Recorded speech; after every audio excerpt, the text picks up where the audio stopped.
ಸಿದ್ದರಾಮಯ್ಯ ವಿರುದ್ಧ ಪ್ರಾಸಿಕ್ಯೂಷನ್ಗೆ ಅನುಮತಿ ಕೊಟ್ಟಿರುವಂತಹ ಒಂದು ವಿಚಾರಕ್ಕೆ ಸಂಬಂಧಪಟ್ಟಂತೆ ಈಗಾಗಲೇ ಸಾಕಷ್ಟು ಪ್ರತಿಭಟನೆಗಳು ಕೂಡ ನಡೀತಾ ಇದೆ. ಕಾಂಗ್ರೆಸ್ ಇವತ್ತು ಪ್ರತಿಭಟನೆಯನ್ನು ಹಮ್ಮಿಕೊಂಡಿದೆ. ರಾಜ್ಯಾದ್ಯಂತ ಕಾಂಗ್ರೆಸ್ ನಾಯಕರು ರಣಕಹಳೆಯನ್ನ ಮೊಳಗಿಸ್ತಾ ಇದ್ದಾರೆ. ಷಡ್ಯಂತ್ರಕ್ಕೆ ಸವಾಲ್ ಅನ್ನುವಂಥ ಒಂದು ಹೆಸರಿನಲ್ಲಿ ಪ್ರತಿಭಟನೆಗೆ ಮುಂದಾಗ್ತಾ ಇದ್ದಾರೆ. ಇವತ್ತು ಬೆಂಗಳೂರಿನ ಫ್ರೀಡಂ ಪಾರ್ಕ್ನಲ್ಲಿ ಪ್ರತಿಭಟನೆ ಆರಂಭವಾಗುತ್ತೆ. ಬೆಳಗ್ಗೆ 11 ಗಂಟೆಗೆ ಬೃಹತ್ ಪ್ರತಿಭಟನೆಯನ್ನು ಆಯೋಜನೆ ಮಾಡಿದ್ದಾರೆ. ಕಾಂಗ್ರೆಸ್ ನಾಯಕರು ಬೀದಿಗಿಳಿದು ಬೃಹತ್ ಹೋರಾಟಕ್ಕೆ ಸಜ್ಜಾಗಿದ್ದಾರೆ. ಕಾರ್ಯಕರ್ತರು ಕೂಡ ಸೇರ್ಪಡೆ ಆಗ್ತಾ ಇದ್ದಾರೆ. ಮುಖಂಡರು ಕೂಡ ಈ ಬೃಹತ್ ಪ್ರತಿಭಟನೆಯಲ್ಲಿ ಸಾಥ್ ನೀಡ್ತಾ ಇದ್ದಾರೆ. ಕಾಂಗ್ರೆಸ್ ನಾಯಕರು ಬೀದಿಗಿಳಿದು ಹೋರಾಟವನ್ನು ನಡೆಸ್ತಾ ಇದ್ದಾರೆ. ಯಾವುದೇ ಕಾರಣಕ್ಕೂ ಸಿಎಂ ವಿರುದ್ಧದ ಒಂದು ಪ್ರಾಸಿಕ್ಯೂಷನ್ಗೆ ಏನು ಅನುಮತಿಯನ್ನು ಕೊಟ್ಟಿದ್ದಾರೆ ಅದನ್ನು ವಾಪಸ್ ಪಡೆಯಬೇಕು. ರಾಜ್ಯಪಾಲರೇ ಇಲ್ಲಿ ದುರುದ್ದೇಶಪೂರಿತವಾಗಿ ಅನುಮತಿಯನ್ನು ಕೊಟ್ಟಿದ್ದಾರೆ. ರಾಜಕೀಯ ಪಿತೂರಿ ಇದೆ ಇದರಲ್ಲಿ. ಕೇಂದ್ರ ನಾಯಕರ ಕೈಗುಂಬೆಯಾಗಿ ರಾಜ್ಯಪಾಲರು ವರ್ತಿಸ್ತಾ ಇದ್ದಾರೆ ಅಂತ ಹೇಳಿ ರಾಜ್ಯಪಾಲರೇ ರಾಜೀನಾಮೆ ಕೊಡಬೇಕು ಅನ್ನುವಂಥದ್ರ ಬಗ್ಗೆನೂ ಕೂಡ ಕಾಂಗ್ರೆಸ್ನ ಕಾರ್ಯಕರ್ತರು ಮುಖಂಡರು ಹರಿಹಾಯ್ತಾ ಇದ್ದಾರೆ. ಸೊ ಇದೆ ಪ್ರತಿಭಟನೆ ಅಲ್ಲಲ್ಲಿ ಇವತ್ತು ನಡೀತಾ ಇದೆ. ಇವತ್ತು ಕೂಡ ಇದು ಮುಂದುವರಿತಾ ಇದೆ.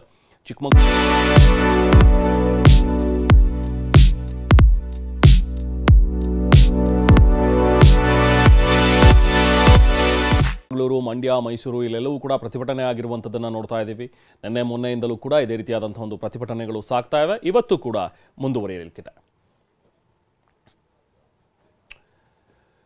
ಕಾಂಗ್ರೆಸ್ ನಡೆಸ್ತಾ ಇರುವಂತಹ ಈ ಒಂದು ಪ್ರತಿಭಟನೆಗೆ ಸೆಡ್ಡು ಹೊಡೆಯೋಕೆ ಮೈತ್ರಿ ನಾಯಕರು ಕೂಡ ತೀರ್ಮಾನ ಮಾಡಿಕೊಂಡಿದ್ದಾರೆ. ಕಾಂಗ್ರೆಸ್ ಪ್ರತಿಭಟನೆಗೆ ಮೈತ್ರಿ ನಾಯಕರು, ದೋಸ್ತಿಗಳು ಸೆಡ್ಡು ಹೊಡಿತಾ ಇದ್ದಾರೆ. ಬಿಜೆಪಿ ಮತ್ತು ಜೆಡಿಎಸ್ ಧರಣಿಯನ್ನ ಮಾಡೋದಕ್ಕೆ ಮುಂದಾಗ್ತಾ ಇದ್ದಾರೆ. ಮುಡಾ ಅಕ್ರಮದಲ್ಲಿ ಸಿಎಂ ರಾಜೀನಾಮೆಯನ್ನ ಕೊಡಬೇಕು ಅಂತ ಹೇಳಿ ದೋಸ್ತಿಗಳು ಆಗ್ರಹಿಸ್ತಾ ಇದ್ದಾರೆ. ವಿಧಾನಸೌಧ ಗಾಂಧಿ ಪ್ರತಿಮೆ ಎದುರು ಇವತ್ತು ಬಿಜೆಪಿ ಪ್ರತಿಭಟನೆಯನ್ನ ಹಮ್ಮಿಕೊಂಡಿದೆ. ಬೆಳಿಗ್ಗೆ 11:30ಕ್ಕೆ ಬಿಜೆಪಿ ನಾಯಕರು ಪ್ರತಿಭಟನೆಯನ್ನ ಮಾಡ್ತಾರೆ.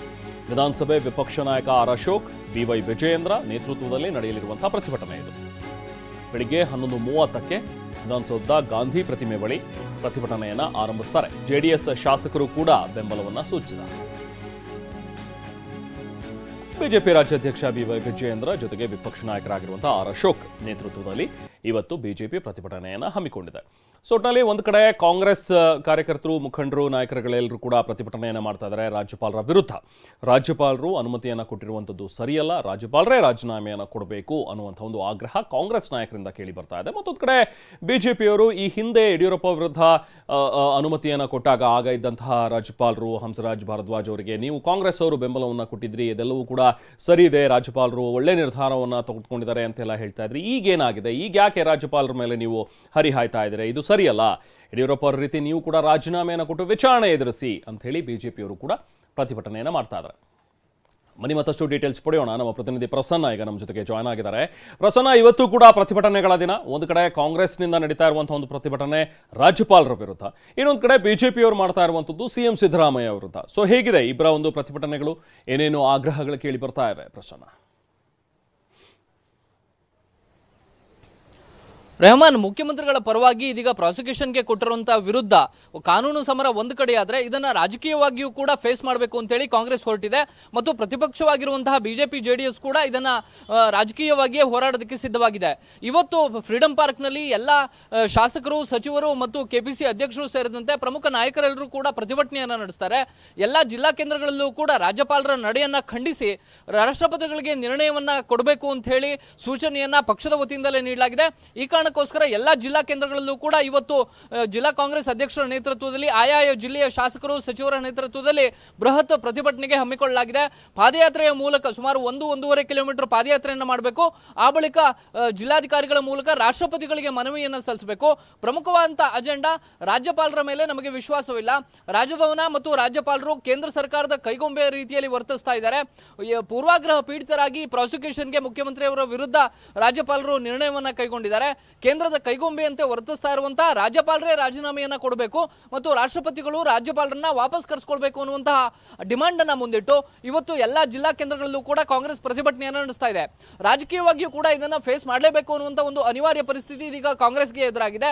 ಕೇವಲ ಕಾನೂನು ಸಮರದ ಮೂಲಕ ಮಾತ್ರವಲ್ಲ, ರಾಜಕೀಯವಾಗಿಯೂ ಕೂಡ ಫೇಸ್ ಮಾಡದೆ ಹೋದ್ರೆ ಮುಂದಿನ ದಿನಗಳಲ್ಲಿ ಪ್ರತಿಪಕ್ಷಗಳು ಇನ್ನಷ್ಟು ದೊಡ್ಡ ಮಟ್ಟಿಗೆ ಮುಖ್ಯಮಂತ್ರಿಗಳ ರಾಜೀನಾಮೆಯನ್ನು ಕೇಳಬಹುದು ಅನ್ನುವಂತಹ ಕಾರಣಕ್ಕೋಸ್ಕರ ನೇರವಾಗಿ ರಾಜ್ಯಪಾಲರ ಹಸ್ತಕ್ಷೇಪದ ವಿರುದ್ಧ ಮತ್ತು ಅವರು ಮಾಡಿರುವಂತಹ ಪ್ರಾಸಿಕ್ಯೂಷನ್ಗೆ ಕೊಡುವಂತಹ ಸಂದರ್ಭದಲ್ಲಿ ಏನೇನು ಲೋಪದೋಷಗಳನ್ನ ಮಾಡಿದ್ದಾರೆ ಎನ್ನುವಂತ ಅಂಶವನ್ನೇ ಮುಂದಿಟ್ಕೊಂಡು ಇವತ್ತು ಕಾಂಗ್ರೆಸ್ ಹೋರಾಟವನ್ನ ರೂಪಿಸ್ತಾ ಇದೆ.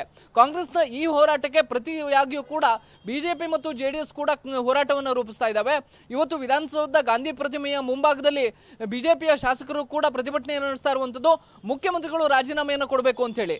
ಪ್ರಾಸಿಕ್ಯೂಷನ್ಗೆ ರಾಜ್ಯಪಾಲರು ಕೊಟ್ಟಿರೋ ಕಾರಣಕ್ಕೋಸ್ಕರ ಮುಖ್ಯಮಂತ್ರಿಯ ಸ್ಥಾನದಲ್ಲಿ ಮುಂದುವರಿಯೋದಕ್ಕೆ ಸಿಎಂ ಸಿದ್ದರಾಮಯ್ಯನವರಿಗೆ ಯಾವುದೇ ನೈತಿಕತೆ ಇಲ್ಲ. ಈ ಕಾರಣಕ್ಕೋಸ್ಕರ ಮೂಡ ಸೈಟ್ ಅನ್ನ ಪಡೆದಿರುವಂತಹ ಮುಖ್ಯಮಂತ್ರಿಗಳು ರಾಜೀನಾಮೆಯನ್ನ ತಕ್ಷಣ ಕೊಡಬೇಕು ಅನ್ನುವಂತ ಆಗ್ರಹವನ್ನ ಮುಂದಿಟ್ಕೊಂಡು ಬಿಜೆಪಿ ಮತ್ತು ಜೆಡಿಎಸ್ ನ ಶಾಸಕರು ಕೂಡ ಪ್ರತಿಭಟನೆಯನ್ನ ಮಾಡ್ತಾ ಇದ್ದಾರೆ. ಒಂದು ಕಡೆ ಕಾನೂನು ಸಮರ ಕೂಡ ಇವತ್ತು ಪ್ರಾರಂಭ ಆಗುತ್ತೆ. ಮುಖ್ಯಮಂತ್ರಿಗಳ ಪರವಾಗಿ ಇವತ್ತು ಕೋರ್ಟ್ನಲ್ಲಿ ಅರ್ಜಿ ಸಲ್ಲಿಕೆ ಆಗ್ತಾ ಇದೆ. ಇದರ ಜೊತೆಗೆ ರಾಜಕೀಯವಾಗಿಯೂ ಕೂಡ ಇದನ್ನ ದೊಡ್ಡ ಮಟ್ಟಿಗೆ ರಾಷ್ಟ್ರೀಯ ಮಟ್ಟಕ್ಕೆ ತೆಗೆದುಕೊಂಡು ಹೋಗೋದಕ್ಕೂ ಕೂಡ ಕಾಂಗ್ರೆಸ್ ಚಿಂತನೆಯನ್ನ ನಡೆಸಿದೆ. ಕೇವಲ ಇದೊಂದೇ ರಾಜ್ಯವಲ್ಲ, ಬೇರೆ ಬೇರೆ ರಾಜ್ಯಗಳಲ್ಲೂ ಕೂಡ ರಾಜಭವನವನ್ನ ಮತ್ತು ರಾಜ್ಯಪಾಲರನ್ನ ಈ ರೀತಿ ಕೇಂದ್ರ ಸರ್ಕಾರ ದುರ್ಬಳಕೆ ಮಾಡ್ಕೊಳ್ತಿದೆ ಅನ್ನುವಂಥದ್ದು ಕಾಂಗ್ರೆಸ್ನ ಪ್ರಮುಖ ಆರೋಪ. Rahman. Okay, thank you Prasanna.